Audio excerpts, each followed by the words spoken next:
Norgen Yulgin Objansam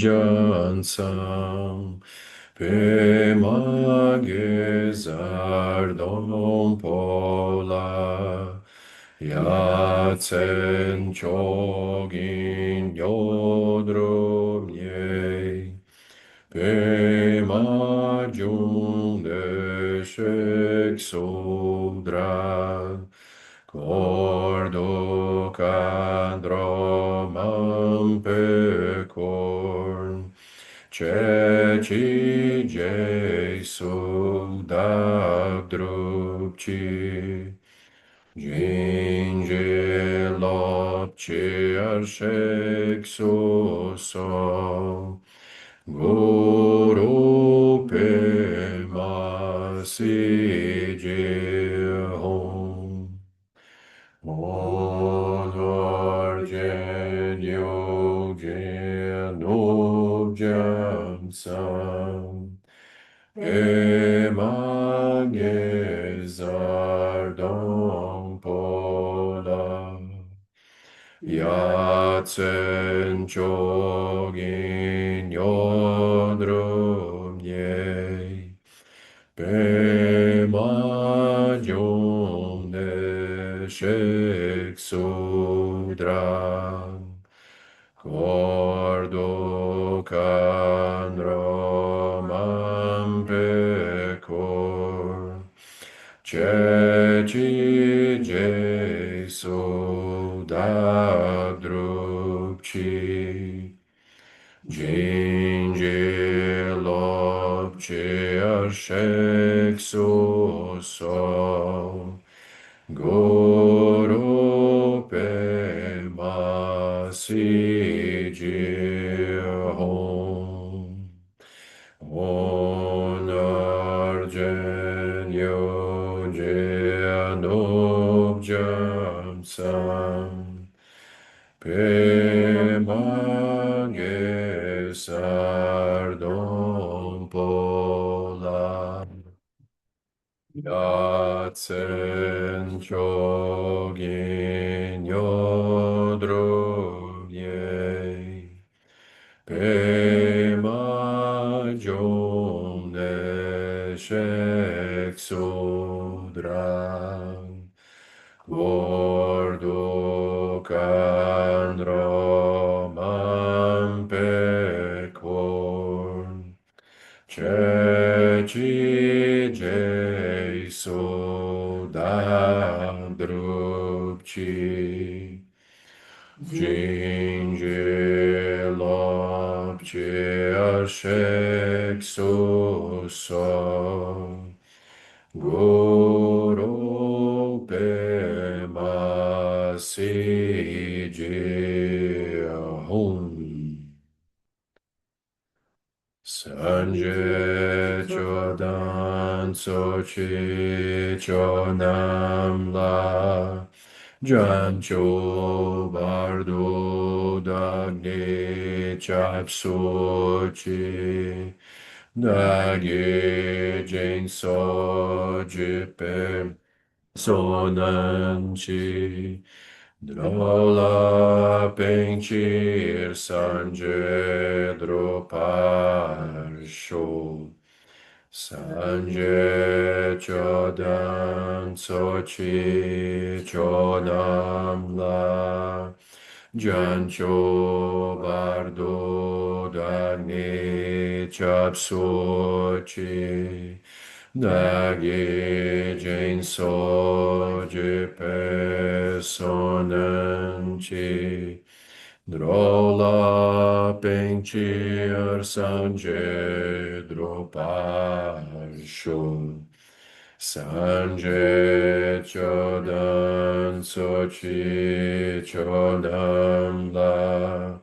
Jancho bardo dagni Sochi Dagi Jin Soji Pesonanchi Drola Pinchir Sanje Dropa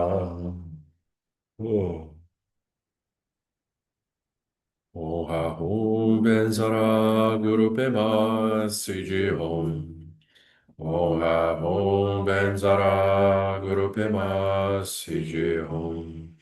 Om Ha Om Benzara Guru Pema Siji Om. Om Ha Om Benzara Guru Pema Siji Om. Om Ha Om Benzara Guru Pema Siji Om. Om Ha Om Benzara Guru Pema Siji Om. Om Ha Om Benzara Guru Pema Siji Om. Om Ha Om Benzara Guru Pema Siji Om. Om Ha Om Benzara Guru Pema Siji Om. Om Ha Om Benzara Guru Pema Siji Om. Om Gate Gate Paragate Parasangate Boji Soha Om Gate Gate Paragate, Parasangate, Boji Soha, Om Gate, Gate, Paragate, Sangate Boji Soha Om Gate Gate Paragate Parasangate Boji. Oh, boa noite. E aí, pessoal, tudo bem? Então, o sinal aqui está um pouco instável. A gente até trocou de local. A gente veio do templo aqui para a casa origem. Vamos ver se ele agora está segurando. De qualquer forma, eu estou gravando o áudio também. Caso a gente tenha interrupções aí, a gente tem o áudio depois. Tudo bem? Então, a gente segue estudando, né, o Sutra do Ataque do Coração. É um comentário detalhado, né, ao Sutra do Coração, que é um dos textos, né, mais estudados e praticados, né, no budismo Mahayana como um todo, e também no Vajrayana, né, extremamente utilizado. Então, é assim, é a essência dos ensinamentos do Buda sobre a vacuidade. Então, por isso que a gente vem dedicando um bom tempo, assim, né, a detalhar cada linha, termo a termo, né, do Sutra do Coração. Então, esse estudioso alemão, né, o Karl Brunholz, então ele fez um super apanhado, né, de todos os comentários que ele estudou ao longo da vida dele. Ele é um super erudito, assim, faz traduções, né, do tibetano para o inglês, para o alemão, livros, assim, super complexos. E aí ele escreveu, né, de modo autoral, assim, esse comentário. Então, a gente está avançando aqui na página 171.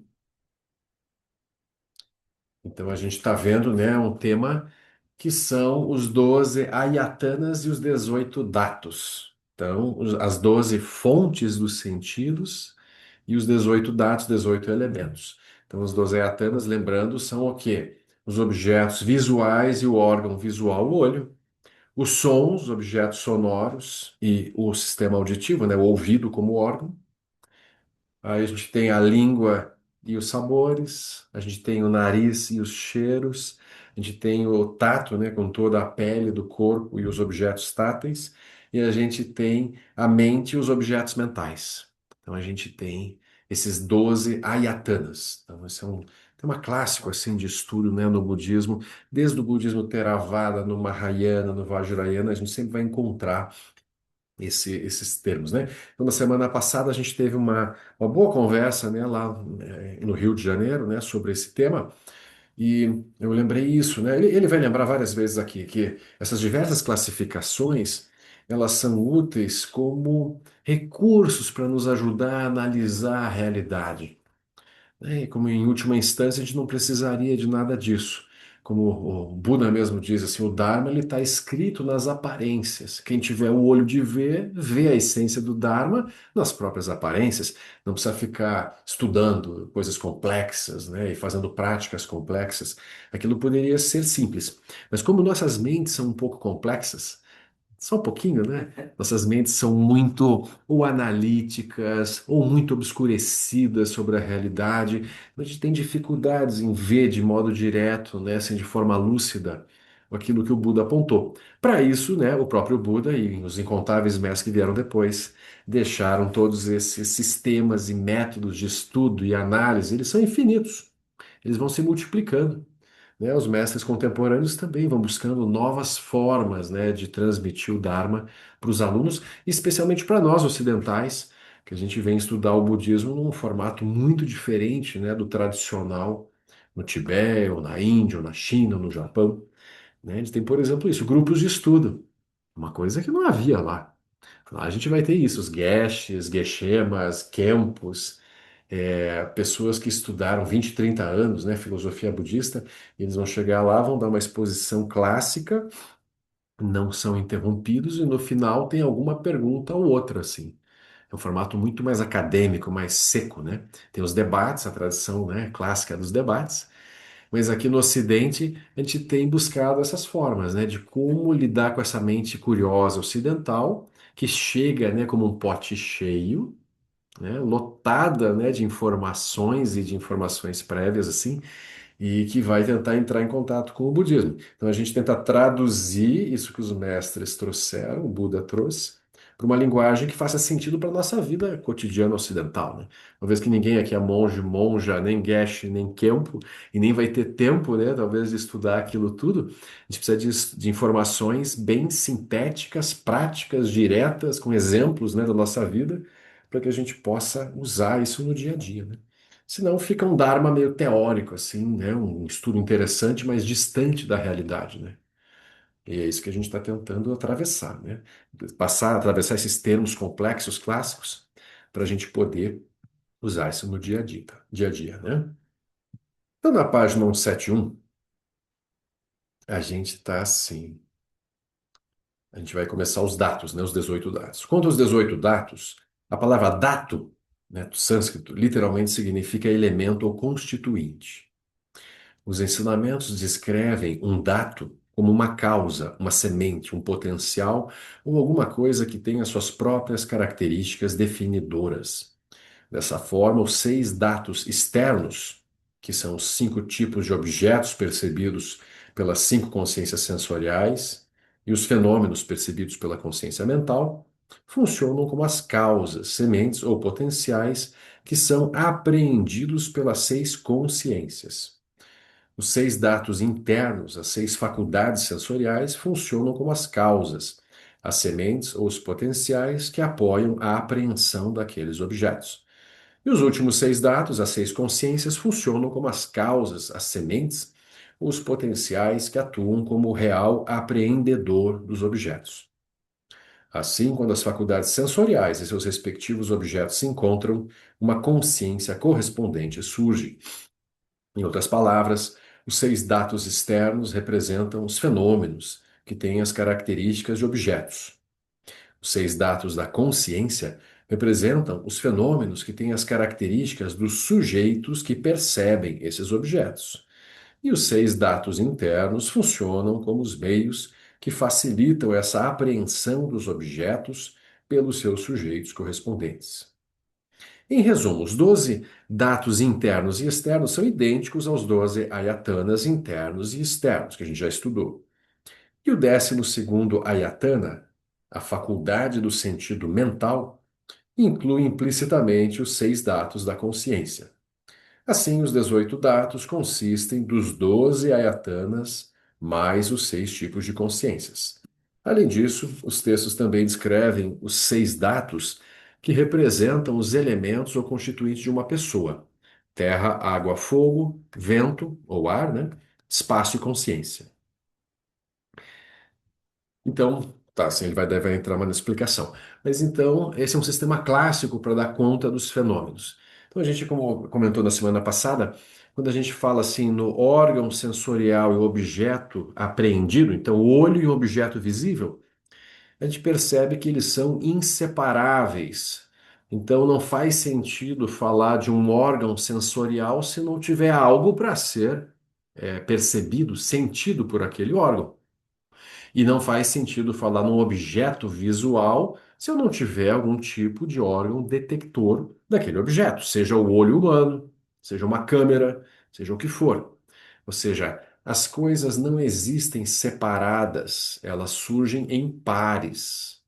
Elas são coemergentes, inseparáveis e, portanto, não faz sentido falar delas separadamente. Elas não têm uma existência real separada.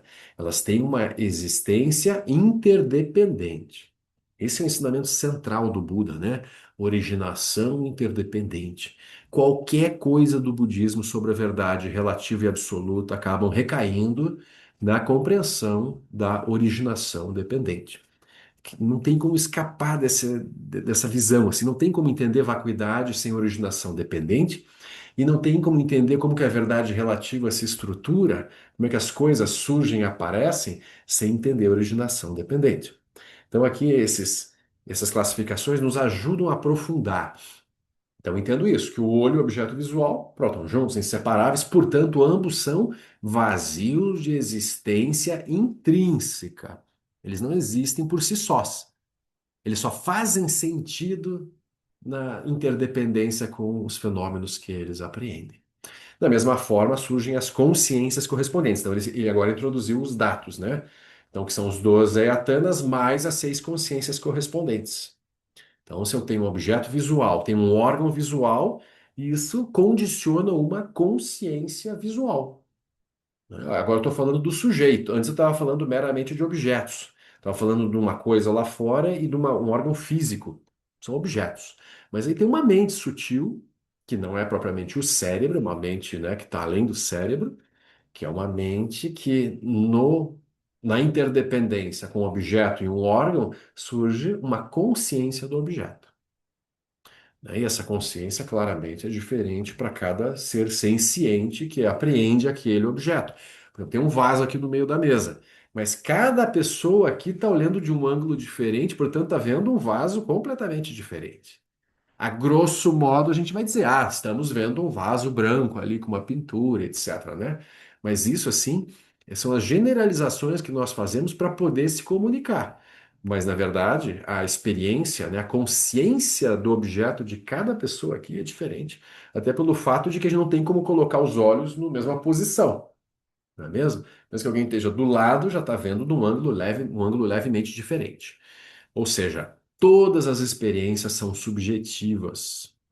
Não há como a gente falar de experiências objetivas 100%, que foi o que a física quântica descobriu lá atrás, né, nos anos 10 e 20, com as experiências do elétron, né? Ou seja, o papel do observador no resultado da própria experiência. Então, cada observador sendo diferente, acaba tendo um resultado levemente diferente. Aí, de novo, para efeito de comunicação e interação entre os seres sencientes, a gente convenciona algumas coisas grosseiramente para poder, né, estabelecer um mundo em que a gente se entenda, né, basicamente assim. Mas mesmo a comunicação, a fala, por exemplo, os fenômenos sonoros. Eu falo alguma coisa, aquilo, né, é percebido pela consciência auditiva de cada pessoa, aí a consciência mental se põe a raciocinar sobre aquilo que a consciência auditiva detectou e tira conclusões completamente diferentes cada pessoa. Não é assim? Ou seja, a comunicação é sempre uma comunicação truncada, é uma comunicação confusa em certa medida, porque cada pessoa interpreta a partir da sua estrutura mental. Né? Então a comunicação não tem como ser perfeita, mas ainda assim o Buda se comunicou com a gente, né? O Buda ele duvidou que seria possível, né, transmitir o Dharma para os seres sencientes, porque ele viu aquilo que eu, assim, não é que eu intuí, mas que eu vi, ou seja, essa visão última sobre a realidade é muito sutil. Quando a gente vai falar sobre aquilo, a gente estraga aquilo, porque eu introduzo isso, uma linguagem dual sobre uma realidade que é não dual. Como é que eu vou explicar a não dualidade das aparências, das experiências, né, do mundo para os seres que só sabem pensar e raciocinar com mentes duais? Então, esse foi o desafio do Buda. Então, veja, é isso, ele tentou. E a gente segue fazendo isso, né? A gente estuda juntos, cada um vai captar aquilo de um certo jeito, mas vai trazer aquilo que captou para a sua prática, vai testar na experiência e vai como que refinando isso aos poucos. Então, uma compreensão que começa meio grosseira, meio errônea, ela vai sendo progressivamente refinada, refinada, refinada, até tchum, ter o mesmo insight que o Buda teve. Então, isso tá correto. Mesmo que a gente não entenda bem, né, a gente vai entender alguma coisa. E aquilo vai avançando, né? Então, esses dois sistemas, dos datos e dos ayatanas, nos ajudam a concluir a vacuidade dos fenômenos. Porque lá no Sutra do Coração, o que que é dito? Não tem nem olho, nem ouvido, nem nariz, nem língua, nem corpo, nem mente. Nem todos os órgãos sensoriais, nem os objetos, nem os órgãos, nem as consciências correspondentes. Não é? É isso que o Sutra afirma. Então, por que que não tem? Quando ele fala não tem, ele está querendo dizer não tem de modo fixo, real, intrínseco, absoluto. Aquilo só surge através de relações interdependentes. Portanto, é vazio. Qualquer coisa que eu não possa falar dela por si só, não tenha uma essência própria, real, ou seja, eu tenha que falar da coisa em termos de originação dependente, ela é vista como vazia. Eu olho assim, né, um saquinho de livro, aqui uma bolsinha de livro. Então, isso aqui a gente vê, detecta um objeto, né, atribui sentido para aquele objeto. Mas existe, né, bolsinha na própria bolsinha de livro, né? Para começar, nem precisava ser de livro, podia ser de qualquer outra coisa. Poderia ser né, uma coisa que a gente possa encher e fazer uma almofadinha. Mas é mesmo tecido, para a gente dar nome para o tecido e costura e cordão. Tudo isso a gente juntou um monte de coisa e inventou uma coisa nova. Mas a bolsa em si não existe. Existe apenas um fenômeno originado independentemente, portanto vazio. Essa que é a ideia aqui. E isso, de novo, eu sempre gosto de insistir no aspecto prático desses ensinamentos. Que isso aqui não é uma filosofada interessante para a gente, que legal, então a realidade é assim. Não, isso influencia de modo prático o nosso comportamento, e especialmente o nosso apego que gera emoções perturbadoras em relação aos objetos, às situações, às pessoas. Quando eu realmente enxergo que nada tem uma existência própria real, que as coisas vão se transformando e gerando outras coisas por originação dependente, então ao que eu vou me apegar de verdade? Tem alguma coisa a que eu possa me apegar de modo real, né? Então a gente vai vendo que não, porque as coisas, os objetos, as pessoas, as ideias são todos como sonhos, né? São apenas imagens, são como nuvens no céu que surgem por um tempinho e vão se transformando e desaparecem. Então esse tipo de ensinamento nos conduz a essa visão. E essa é a visão que lá em última instância vai nos levar à liberação total do samsara. Então, todas as práticas são projetadas para isso, mesmo as práticas vajrayana de visualizações, deidades, elas servem para fazer a mesma coisa. A gente cria por originação dependente, né, a imagem da deidade, um Buda, uma Buda, sustenta aquilo, né, entoa os mantras, né, vê o movimento da deidade, sempre translúcido, né, sempre vazio e luminoso. E a gente cria e destrói aquilo sistematicamente, né? Então, é um método que nos ajuda a treinar esse olho de originação dependente, como que as coisas são construídas luminosamente. Então, pensa, tudo que está aqui foi criado luminosamente pela mente humana. Mas já tinha as pedras, já tinha. Não, mas pensa, a gente pegou pedra, né? Esquentou com o elemento fogo, a gente fica fazendo magia o tempo todo. A gente pega os elementos e vai manipulando os elementos, fogo, água, terra e ar, éter e consciência, né? Aqui nesse sistema, 6 elementos. A gente vai manipulando os elementos e vai construindo coisas através da originação dependente. A lei geral é a originação dependente. E a gente vai descobrindo como usar a originação dependente para gerar fenômenos luminosos. Todos vazios, todos impermanentes, né? Duram um tempinho e desaparecem. Então, essa é a realidade. E é interessante como, quer dizer, da mesma forma que no, por exemplo, num sonho, né? em que você vai gerando imagens e as coisas vão se transformando umas nas outras e vão sumindo e tal. A gente vai participando ativamente desse mesmo processo, assim, né? Quando a gente está fazendo coisas e desfazendo e construindo e desconstruindo e inventando. Em última instância, não tem diferença entre o sonho e o estado É, desperto. É isso mesmo. Só que parece que isso aqui é mais real, porque parece que a nossa consciência que ela é mais estável, ela tem uma continuidade aparente maior. O sonho, ele parece assim, que é mais fugaz, né? Então, porque a consciência lá, ela oscila muito. Você está num sonho, de repente já pulou para outro sonho, é muito rápido o processo do sonho. A não ser que a pessoa treine, né, para fazer yoga dos sonhos. Então, ela treina a estabilização da experiência do sonho como uma prática também, né? Mas é isso, o sonho deixa escancara como que a mente opera. Então é o exemplo clássico. Os mestres vão usar muito o exemplo do sonho para nos ajudar a entender a vacuidade desse momento aqui presente também, né? Então, isso é muito maravilhoso. E esses sistemas tradicionais servem especialmente para isso, para nos dar dicas, né, de como enxergar isso, né? E aí ele explica. Você pode se perguntar: os cinco escandas não são suficientes? Por que temos de cortar o bolo dos fenômenos novamente por meio dos 12 ayatanas e dos 18 datos? Isso a gente conversou semana passada também, né? Adiantando já essa pergunta. Além do propósito de estudar os cinco escandas mencionados acima, que igualmente se aplica aos ayatanas e aos datos, os ensinamentos também apresentam os escandas, ayatanas e datos pelas três razões apresentadas a seguir. Primeiro, eles permitem aos praticantes reverter os três tipos de ignorância. Segundo, eles se dirigem às pessoas com faculdades superiores, medianas e inferiores, respectivamente. Terceiro, eles atraem aqueles que preferem explicações curtas, médias e detalhadas, respectivamente. Quanto aos três tipos de ignorância, os escandas são apresentados com o intuito de remediar a ignorância de tomar a mente como sendo uma unidade. A maior parte do que é explicado nos escandas discute os múltiplos tipos de consciências e fatores mentais, e assim contrapõe essa crença errônea. Então, isso não é muito claro. Assim, a gente pode ter uma ideia de que a minha mente é uma coisa unitária, monolítica e que funciona de um modo coerente. Não tem muita coerência na operação mental, né?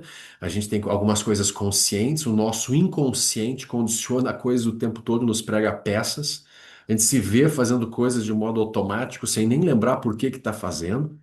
Então, quando eu divido a mente em sensações, percepções, formações mentais e consciências, que são os quatro escandas mentais, eu vejo que a minha mente é como se fosse assim. É muito bom aquele filme Divertidamente. A gente usa, inclusive, nos grupos de budismo, assim, de Dharma com pipoca, para a gente olhar, é isso. Inclusive, aquele filme, ele foi orientado, né, por estudiosos, psicólogos ou estudiosos da mente, e também por professores budistas. Ou seja, a mente é toda compartimentada, não tem a mente em si. Tem funções mentais que vão surgindo todas em paralelo, muitas vezes contraditórias entre si, né? A mente desacredita a própria mente. Então, isso, a mente condicionada, a gente está falando da mente do samsara, né? A mente dual. Ela é confusa assim. A mente primordial, a mente do Buda, a natureza de Buda, não. A gente não pode nem dizer que ela é múltipla e nem unitária. Lembram disso também, que é algo um pouco estranho, né? A mente do Buda, ela é única ou ela é múltipla? A mente do Buda está além de sequer pensar sobre multiplicidade e unidade. Ela transcende, né, porque a mente dual que pensa assim, ah, mas é uma ou é muitas, né? Então, a mente livre, ela não pensa em termos de um ou muitos. Ela vê apenas a teia da originação dependente inseparável, então não vai obviamente tem múltiplas aparências, mas essas aparências não existem como unidades reais, elas são todas interdependentes. E se eu tento buscar unidades definitivas, então a mente do Buda, sim, é a resposta final para a realidade, também não é. Porque a própria mente do Buda também é vazia, também não é uma unidade que eu possa apontar. Também escapa isso, né? Então, esse filme é muito legal, porque a gente vê, né, que a operação da mente, ela é totalmente fragmentada. Até a questão, no caso extremo, não tem as múltiplas personalidades, né? Todos nós, num grau variável, nós manifestamos, né, personalidades bem diferentes, dependendo com quem a gente está, o que está fazendo, né? Então, isso é muito característico, assim, né? O fato de que a mente não é una. Então, para isso, os escândalos mentais nos ajudam e eles nos libertam dessa ignorância de achar que a mente é uma unidade, né? Daí os ayatanas, o sistema de 12 ayatanas, eles remediam a ignorância de tomar a forma ou a matéria como uma unidade. Entre os 12 ayatanas, 11 fornecem as muitas divisões da matéria, desafiando assim esse tipo de ignorância. Né? Da mesma forma, achar que tem uma única matéria. A gente vai ver, tem objetos visuais e o órgão visual, tem objetos sonoros, né? Os sons, os cheiros, os sabores. Então, ou seja, aquilo que a gente chama de experiências materiais, aquilo é tudo fragmentado também. Não tem uma unidade entre esses fenômenos. São várias experiências diferenciadas. Então, nos liberta de achar que o escândalo da forma, né, a rupa, é uma coisa única, assim, como se houvesse uma unidade universal sobre todos os fenômenos. Também não tem. Por último, os dados remediam a ignorância de tomar tanto a matéria como a mente como sendo uma unidade, porque eles definem as divisões tanto de matéria como da mente do mesmo modo. Ou seja, eles sintetizam os dois grupos. Né? Os skandhas nos libertam da fixação à mente como unidade. Os ayatanas da matéria como uma coisa única e o sistema dos dados dos dois ao mesmo tempo. Além disso, os skandhas, datos e ayatanas são como diferentes dedos apontando para a Lua. Os skandhas são um conjunto de dedos e os datos e ayatanas são outros, a fim de apontar novamente para as mesmas coisas, mas a partir de ângulos diferentes. Quando apenas lemos essas listas no Sutra do Coração, elas parecem repetitivas, porque ele afirma nem olho, nem fenômeno. E depois, em seguida, ele diz nem o dato dos olhos, nem o dato da consciência mental. Superficialmente, tudo pode parecer igual. Tudo parece ser igual, mas uma vez que tenhamos verdadeiramente estudado as categorias dos cinco skandhas, dos 12 ayatanas e dos 18 datos, com um pouco mais de detalhamento, está errado aqui, detalhamento, teremos um senso muito mais preciso e vasto do que os fenômenos verdadeiramente são e do que consiste a nossa realidade. Entramos mais nos meandros do que experimentamos todos os dias, o que significa que a nossa capacidade de discriminar de forma precisa aumenta. Se lermos o Sutra com esse pano de fundo, e o público original do Sutra do Coração consistia de pessoas que eram muito bem versadas nos detalhes dos skandhas, datos e ayatanas, suas palavras se tornam muito mais poderosas porque elas tocam cada momento da nossa experiência, sugerindo sobre eles: não fique preso, não fique preso. Por exemplo, quando o Sutra aborda o escândalo da forma, ele não se refere realmente à forma como um grande amontoado de todas as formas, afirmando: esse grande monte de formas não existe.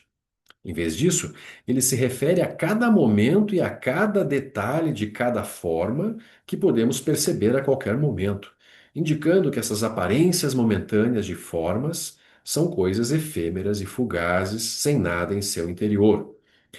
Se lermos as listas de fenômenos no Sutra dessa forma, ele se torna muito poderoso, porque cada palavra nos traz de volta para o momento presente. Assim, não estamos apenas falando de um conceito de escândalo, de um conceito geral de forma, mas quando recitamos o Sutra, podemos tomar, seja qual for a percepção que temos no momento, como nosso objeto de meditação, agora mesmo, no momento presente. Dessa forma, o Sutra se transforma numa experiência diferente a cada vez que o recitamos, porque suas palavras estão diretamente relacionadas com o momento presente da nossa experiência, seja ela qual for. É por isso que, na verdade, há uma razão para todas aquelas repetições. Seu propósito não é apenas cobrir exaustivamente o escopo completo de todos os fenômenos, mas nos ajudar a despertar na hora. É sobre o agora, o momento presente da nossa experiência. Do contrário, seria suficiente dizer: todos os fenômenos são vacuidade, ponto final e viva com isso. É claro que isso é verdade e suficiente de um ponto de vista geral, mas em termos da nossa experiência de muitos diferentes momentos de fenômenos distintos e específicos, é geral demais. Para que a mensagem do Sutra do Coração chegue até nós, precisamos conectar as suas palavras com o momento presente do que de fato está acontecendo na nossa mente. Caso contrário, trata-se apenas de alguma leitura superficial num nível bem conceitual. Quando olhamos para os Sutras Prajnaparamita mais longos, eles entram em detalhes ainda mais minuciosos em cada uma dessas categorias, como os skandhas, o que significa que eles estão constantemente nos trazendo de volta para a nossa experiência presente. A foto instantânea da nossa mente atual é exatamente como uma bolha, e depois vem outra bolha e mais outra bolha. Os Sutras Prajnaparamita nos relembram constantemente de todas essas bolhas. Elas surgem, mas são aparências evanescentes que não existem realmente. Por isso é importante ver a qualidade de processo dinâmico de toda a atividade de recitar o sutra, e não apenas tomar as palavras como meras listas de coisas estáticas, as quais marcamos como finalizadas uma depois da outra, como se fossem itens da nossa lista de compras. É muito mais parecido com, de fato, caminhar por um grande shopping com todos os fenômenos, olhando para todas as coisas individuais que anotamos na nossa lista de compras, tirando-as da prateleira da solidificação dualista e soltando-as no nosso cesto de aparência e vacuidade inseparáveis. Tudo isso é um processo em constante mudança. De acordo com alguns comentários sobre o Sutra do Coração, as passagens sobre a inexistência dos ayatanas e datos representam dois conjuntos de razões para a passagem imediatamente anterior de que os cinco skandhas não existem na vacuidade. Em outras palavras, se de alguma forma ainda estivermos presos nos cinco skandhas e pensarmos, talvez exista algo nele, precisaremos ir mais fundo, o que significa dividir os cinco nos 12 ayatanas, e se isso não for suficiente, nós os dividimos nos 18 dados. Se isso ainda não for suficiente, nós os dividimos mais, até chegarmos à nossa experiência imediata. A ideia aqui é ir de um nível conceitual geral para um nível cada vez mais específico. Ao fim dessa linha de investigação, a coisa mais específica que podemos encontrar é a nossa experiência do momento presente.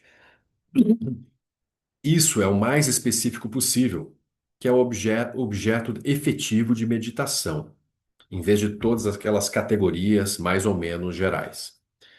Naturalmente, quanto mais familiarizados estivermos com essas categorias e todas as suas subdivisões, mais fácil será chegar ao momento mais específico do agora. Se tivermos apenas uma vaga ideia sobre os cinco skandhas, isso é menos útil, porque ficamos presos no conceito geral. Em resumo, poderíamos traduzir todas as palavras nas listas dos Sutras Prajnaparamita como: olhe para a sua experiência do momento presente. Olhe para a sua experiência do momento presente. Olhe para a sua experiência do momento presente. Em vez de dizer nem olho, nem ouvido, nem nariz e assim por diante. Em particular, como descrito anteriormente, os ayatanas internos e externos são entradas ou portas para o surgimento da consciência. De acordo com os comentários, eles também são entradas para o surgimento de características.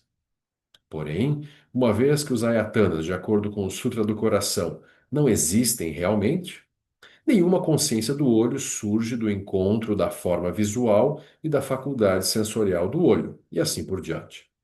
Os 18 dados são as sementes ou causas das características, e uma vez que eles também não existem, não há características como resultados dessas causas. Muito bem, então aqui ele fez um longo apanhado para nos ajudar de novo a entender o porquê a gente está estudando isso, né? Qual o sentido de olhar para isso? De novo, teria outras formas de atravessar isso? Claro que sim. Tem inúmeros métodos, né? O Buda não deu 84 mil classes de ensinamentos para nos ajudar a furar a ilusão sobre a solidez dos fenômenos, da realidade, o si mesmo. Então, o Buda ele investigou, por exemplo, a vacuidade do eu, das identidades pessoais. Então, a gente vai fazer isso meditativamente. A gente vai olhar quem sou eu, onde está o eu, o que que é o eu. O eu está no corpo, o eu está na mente, mas a mente, o que que é a mente se o eu está na mente?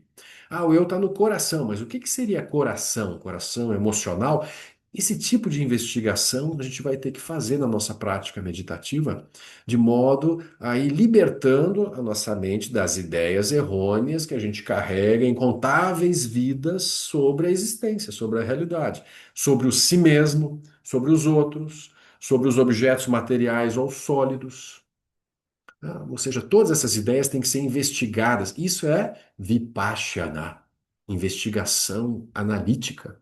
Isso é a essência dos ensinamentos do Buda, né? Silêncio, né? Shamatha, e Vipassana, essa mente que não se contenta com a experiência em si, mas tenta atravessar a experiência, né? Esse olhar, como ele comentou, é o tempo todo, é uma garrafa, é uma pessoa, é a luz, né? Ou seja, tudo que eu percebo, tudo que minha mente experiencia aqui agora, isso é real? Isso está onde? Isso está lá fora? Como é que eu posso dizer que o relógio está lá fora? Se na verdade o que eu vejo é uma imagem do relógio que minha mente constrói. Eu consigo apreender o relógio em si? Ou eu estou vendo apenas uma imagem que minha mente construiu sobre o relógio? Né? A gente já explorou um pouco isso, né? Como é que se dá a percepção dos objetos visuais?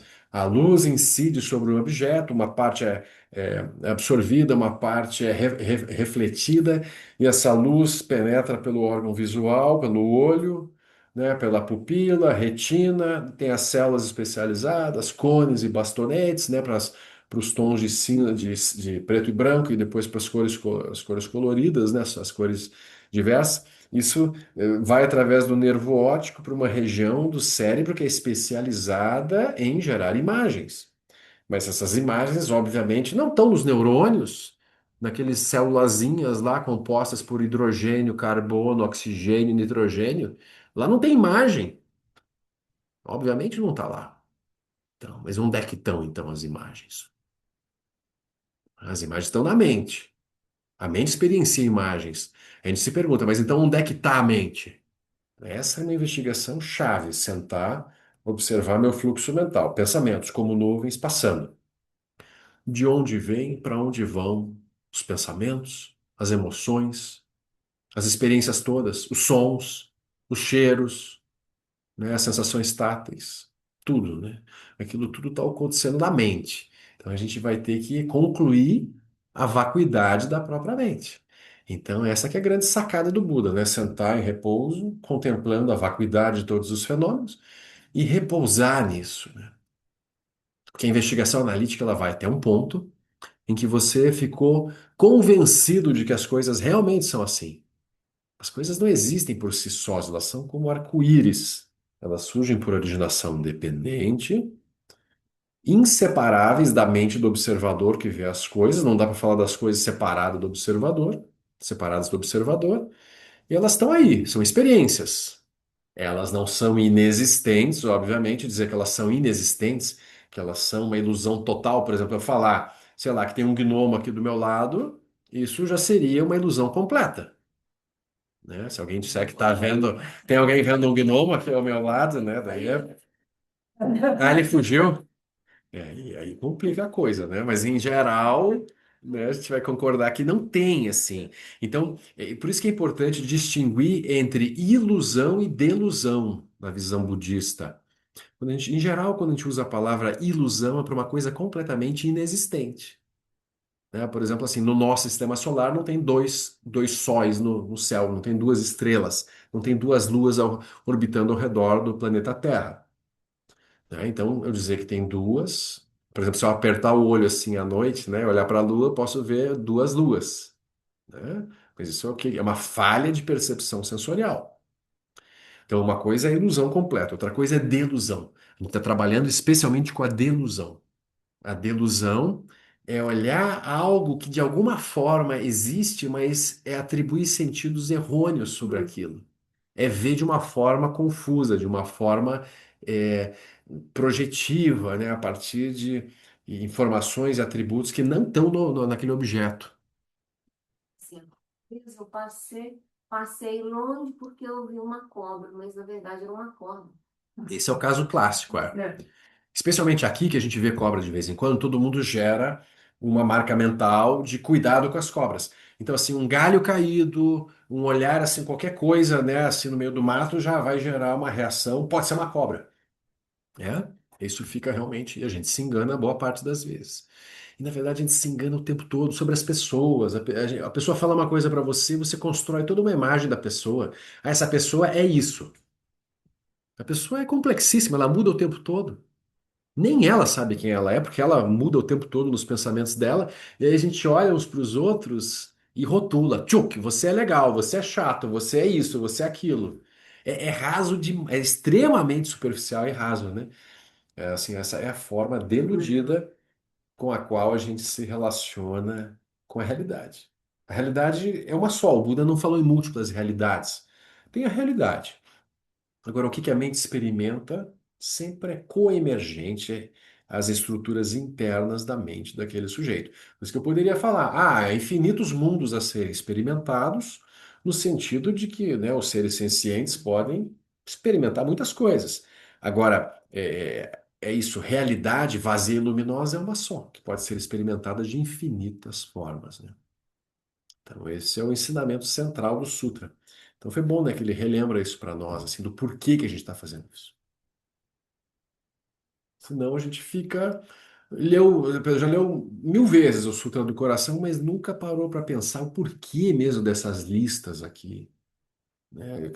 Nos sutras não tem uma palavra que está ali sobrando que alguém pôs ali, vamos encher de linguiça aqui para dar, né? Que nem redação no Enem, né? Tem que ter tantas palavras, né? Aquilo não tem nada perdido. Então, essas listas a gente, se alguém. A Avalokitesvara falou isso, não foi à toa, né? Então eu deveria entender mais ou menos.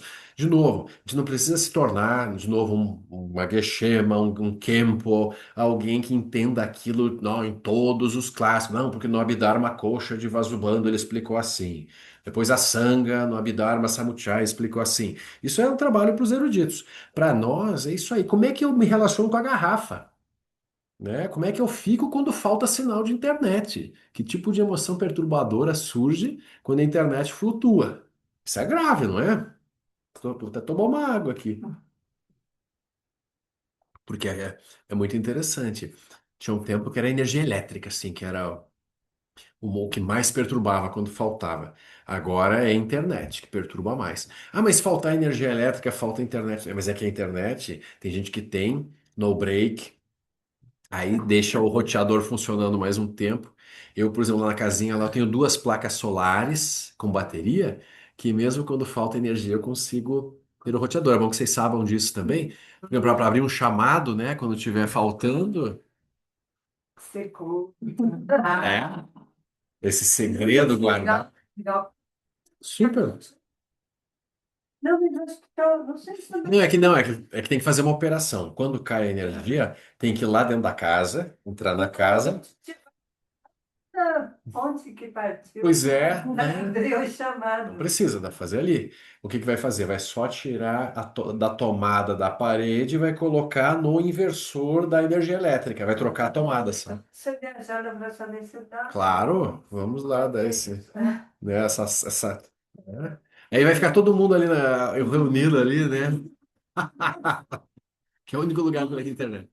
Fazer, pelo menos para fazer essa Com chamada. certeza, É, sim, tem um backup. E é. O Gustavo também agora ele tem um no break. Então, Dura umas 2 horinhas também. Bom saber também. não, então já é uma tranquilidade. É. Isso, não, minha vida agora melhorou, você viu como é que é? Originação dependente da internet. Mas é assim, tem que sair longe, né?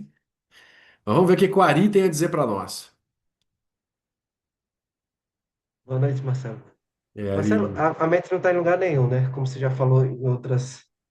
Mas assim, é, tem a questão. De vez em quando aparece a questão do metaverso e tal, dos universos paralelos, sabe que a física quântica também dialoga com isso. Mas assim, parece que a mente ela não pode estar mais em um lugar ao mesmo tempo, né? Ela tem que estar no. Tipo, ela não está tendo mais experiências do que essa agora. É assim ou não? Então, Ari, o que acontece? Essa mente condicionada dual, que a gente acredita que é um ser senciente, que a gente é unitário, ela é como se ela tivesse um lugar a cada momento. Mas, por exemplo, você pode estar aqui, né, conversando com a gente e ao mesmo tempo, né, lembrando de outras coisas, viajando, né, em outras histórias, né? Tua mente também pode circular por outros tipos de pensamentos. Agora, os grandes praticantes que realizaram a vacuidade da mente deles, eles podem manifestar a mente em vários lugares simultaneamente. Então, o Buda, por exemplo, ele pode emanar incontáveis nirmanakayas simultaneamente a partir da mente lúcida dele. É, isso não somente, mas até corpos, né, podem surgir em paralelo. Na biografia de Gampopa, tem esse texto, né, Ornamento da Preciosa Liberação, daí tem uma biografia dele no final. Então, tem registros assim de Gampopa ter sido visto em vários lugares ao mesmo tempo. Então, em várias cidades diferentes, as pessoas relataram que ele estava lá naquele período. Ou seja, ele emanava corpos variados assim. Ou seja, a mente dele, né, era capaz de se manifestar em várias direções. Porque a mente livre, ela não é unitária. Ela não está associada só a esse cérebro, nesse local aqui. A mente livre pode emanar vários corpos, grosseiros ou sutis. Não sei se isso mais ou menos responde. Porque mesmo a ideia de metaverso, assim, que é uma coisa científica mais recente, para a visão budista, isso não tem nenhuma novidade. A gente fala dos reinos, né? O Buda falou em incontáveis reinos em que os seres podem renascer, né? Alguns a gente vê. Por exemplo, aqui está o reino dos seres humanos do continente sul, Jambudvipa. E a gente vê os animais que também operam vamos dizer, num sistema mais ou menos parecido kármico com o nosso. Agora, o Buda descreveu outros tipos de seres humanos em outros reinos, descreveu todos os deuses, e infernos e fantasmas famintos e assim por diante. Inúmeras possibilidades de realidade, né? Dependendo de onde a mente circula. É como se houvesse, assim, é interessante pensar um espectro de possibilidades, né, de manifestação, e a nossa mente dança ao longo desse espectro. A mente do Buda, como é livre, ele acessa qualquer faixa de espectro, ou seja, ele vê. O Buda afirma isso no Sutra do Diamante. O Tathagata vê todos os seres sencientes em todas as direções, nos seus aspectos particulares, nas suas multiplicidades.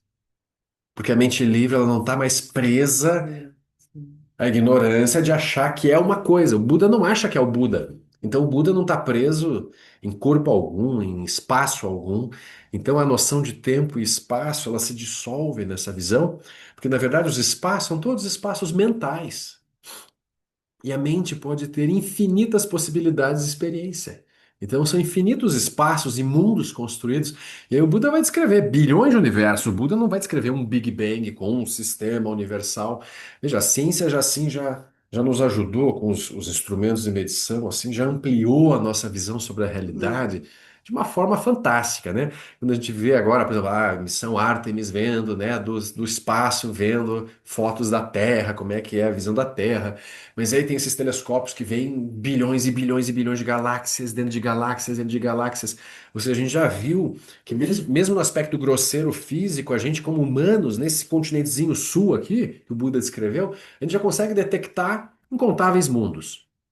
Então imagine aquilo que está além da nossa limitada capacidade de detectar objetos, né? Então o Buda vai falar sobre infinitas realidades paralelas, sim. Quer dizer, uma única realidade, mas com infinitas experiências a partir das posições kármicas específicas de cada ser senciente. Por isso que o Buda é aquele que se libertou das posições kármicas, então a mente livre, ela não está presa em reino algum e pode transitar por qualquer reino da roda da vida. Nos vários sutras, o Buda falava com os deuses, com os fantasmas famintos, com os seres dos infernos, com os humanos, com bodhisattvas em corpos sutis. Aqui no Sutra do Coração mesmo, né? Quando se fala da plateia do Sutra do Coração, quem que eram lá no final, né?